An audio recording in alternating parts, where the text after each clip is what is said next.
Howdy, Jacob here. Today we're looking at Enovis Corporation in the healthcare equipment and supplies industry. 2.2 billion market cap on 3.5 billion enterprise value. So they do have a bit of net debt here. They operate as a medical tech company focusing on developing clinically differentiated solutions worldwide.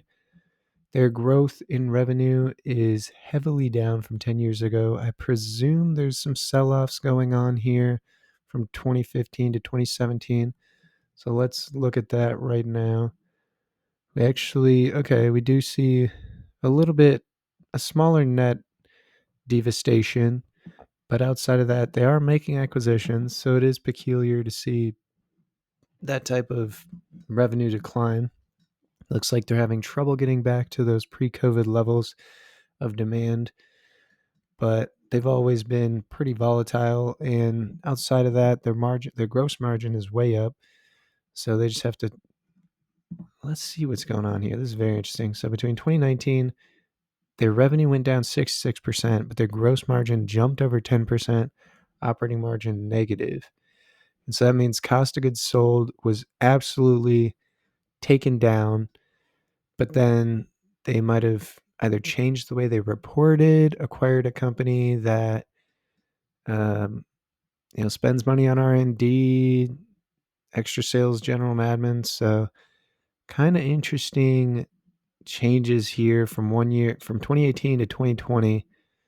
We see just massive changes. So that's very interesting. I do like to see a lot more consistent history, makes me more confident in my assumptions, which we are just not seeing here. But either way, still enough to make assumptions. Let's get back to it. So they have negative earnings per share, negative operating income, showing their return on invested capital either nothing or negative. Again, makes sense as their net operating profit is going to be the numerator of that return on invested capital figure. Their balance sheet has only 36 million cash on hand, no short-term debt, but 466 million long-term debt. Again, just wild changes here all over the place. So, everything just looks very peculiar. Their statement of cash flow, um, looks fine. Again, just extremely volatile. And so we'll be using averages here to come up with my assumptions. And with the amount of debt they have in cash, it might not be the prettiest of assumptions. So let's get to it.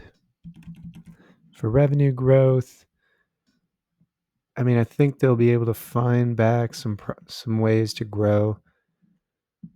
They reconstructive surgery, rehab, pain management, physical therapy. I don't think those are going away. I think that there's very likely a lot of competition here, but being around for the last almost 30 years now, I think that they could find ways to get back to some revenue growth. And then as for margins, we're talking all over the place. So what are we seeing on average? Let's maybe do 4 and 5%. Share change, 1% is about 22 million. They are increasing stock-based compensation greater than that. So let's say about 2%. Terminal P, price-free cash flow, not a lot of growth, very volatile business. You're probably not. If I were to get into this business, and I'm assuming other people buying companies, I think premiums happen because of good reinvestment capabilities and consistency. And here, we're not seeing either.